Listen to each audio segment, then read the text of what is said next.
You know, I wanted to ask Pastor D a question. When you enter a room, Yes. there is a charisma, you know, and I know that not only young people connect to you, but older people as well, because I watched an interview of the late Reverend Moyer, Yes. and you know he referred to Pastor D. So it's not just that Pastor D works with young people; he is a citizen of the world, as they say. Yes. And I got to do it now, Shauna. That's fine, sweetheart. Do it It's now. killing me. Go ahead. When I say a citizen of the world and his work with young people, I painted this painting here, and this Oh my painting God, this here, is it beautiful. reflects an urban guardian angel. Uh-huh. You know, his wings are not cottony soft or white like that. They have bullet holes. Bullet holes. Wow. You know, he went where others did not go, and Wow. were it not for his advocacy, many of our young people would have Wow. perished. Wow. With no one to look after them, no one to care about them. So I present you with this Michael Riley original oil painting, Pastor D. This is in I thank you. recognition of your work with our young people and on behalf of our young people. Wow. Thank you so much, Michael. Thank you so very. This is wonderful. That's from the heart, This man. is wonderful. And the imagery. I'm speechless. Yeah. Well, I can tell you a little bit, Pastor D, Wow. that there is the urban angel, Yes. and then you know you see that his jeans are torn up. He's got blood Like on my his Timbs. jeans. That's right. He's got blood on his Timbs from the battles that he's had to Wow. fight. And yes, he does have a mighty sword at his side. Wow.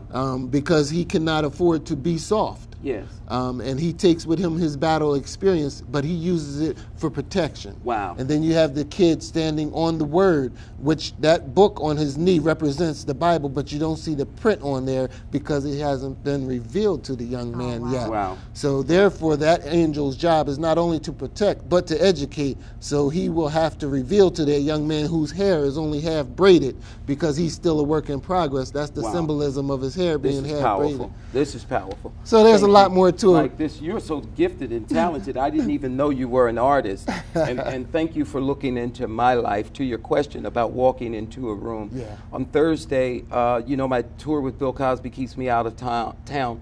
And sometimes I get behind in my local schedule. Yeah. And the prison system is very important to me, has been since I left December 12th, 1996. Thursday, I was at Gander Hill, and I was speaking to a large group of inmates, and they're always emotional and what have you. One of the inmates came through the crowd.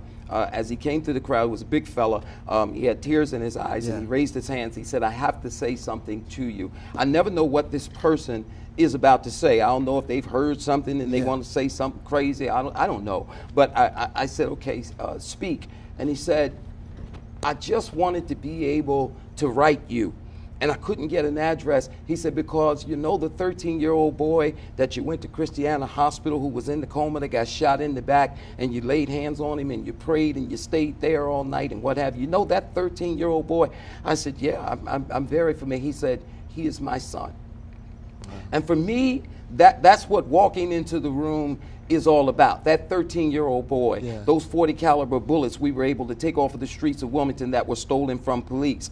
That visit to the prison when the hostage was taken and the young boy's throat had been slit. It could be any one of the ladies who were sitting in the green room. It could have been any one of their children. Yeah. And at that moment, it really does not matter what your opinion of a person is. What matters is the anointing. Right. And I don't know why God gives crazy people like me an anointing. I've seen him give people crazier than me an anointing. Yeah. But I know this, when God gives a gift, when he gives somebody a gift, an ability to help his people, Yes. it is a good gift. Yeah. It's for a good reason and for a season. That's And right. so when I walk into a room, the energy that I experience, those of us who are fortunate enough to be in the newspaper all the time, or to be as we are now, presented in front of people, we take on a kind of iconic flavor, like an actor. Sure. Okay, Yeah. and that is an awesome responsibility that requires discipline and method. We're not always worthy of it,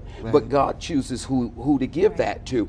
I am just now, this year, becoming responsible. Okay. Because it fell on me. I didn't come out of prison saying I'm going to be a pastor, I'm going to be a holy man. And so for me, the struggle has been, as I grow and try to be sincere and try to be responsible and worthy of the accolade that I'm given, I've made mistakes along the way. So I've had to face exposure and face my demons and face my own fallibleness and my own weakness and my own shortcomings, not arrogantly, but falling on my face. And then God say, I'm still not letting you out of the job. I still want you to go for me. And that for me is the greatest challenge of this presence. You know, some people call it presence. Some people say the camera likes the person. Some people say they have a natural gift. Whatever it is, I know that one has to be very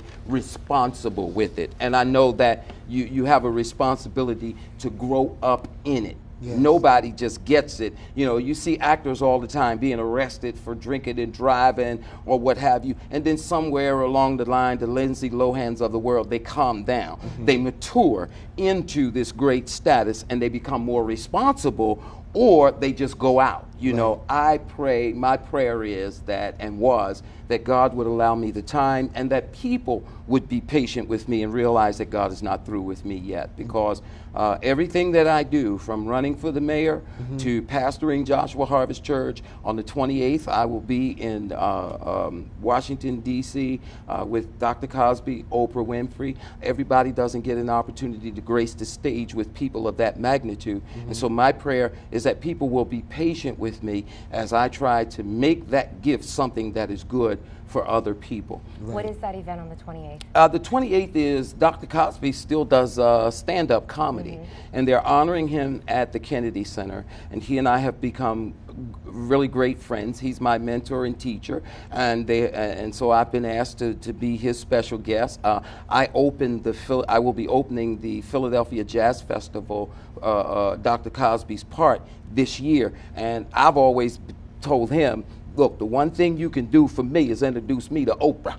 And so because she's going to be there, I think, and be a part of things, I'm going to get an opportunity to do my thing on the stage there. And so the event is centered around Bill Cosby Live. And he's still a great stand-up comedian, still clean without all the vulgarity and the profanity and what have you, and still very effective. He's just concerned about the future of our children and the violence that persists in America. As you know, his son was murdered, and so his and I relationship is centered around my work with reentry, violence, and schools and inner cities, and he and I work together to try to accomplish some things with respect to this next generation.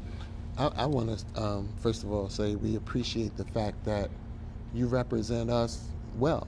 Thank you. When you travel abroad, you are one of the few individuals who have that high profile, you know, coming out of Delaware. Right. So they go there, they experience Pastor D, homegrown. Right. You know, then that puts us on the map. Right.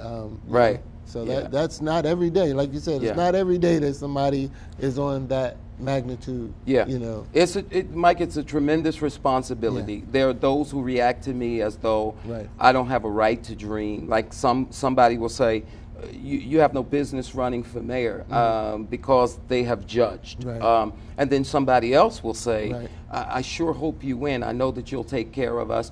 My wife and I were watching Good Deeds the other night. It is a great movie. Tyler Perry, Good Deeds. And now the movie, the substratum sets itself around his life as a very rich, very intelligent, very knowledgeable man. But the reality of it is he's totally disconnected from the practical realities of a struggle in life. And so he judges this sister and tells her, you done left your kid in the car, that's dangerous. What kind of mother would lock her child up in the mop closet while she cleans the building? And she looks at him in a moment, man, she looks at this man and she says to him, how much is a gallon of milk? And so this billionaire, this rich man, has no clue. Befuddled, he's what? And she said, how much is a gallon of milk? And he can't answer, and she says to him, don't you dare judge me about being a parent. And throughout the movie, after making love with his fiance, he says to his fiance, how much is a gallon of milk? And of course, the fiance is so aloof, she doesn't know. His mother is challenging. He says to his mother, how much is a gallon of milk? So throughout the movie, this idea that although I seem to have all things, though I understand all prophecy and have the gift, though I'm a big muckety muck and look down my nose at other people, if I am not in touch with the practical struggles of everyday life, then I'm not qualified to judge anybody else.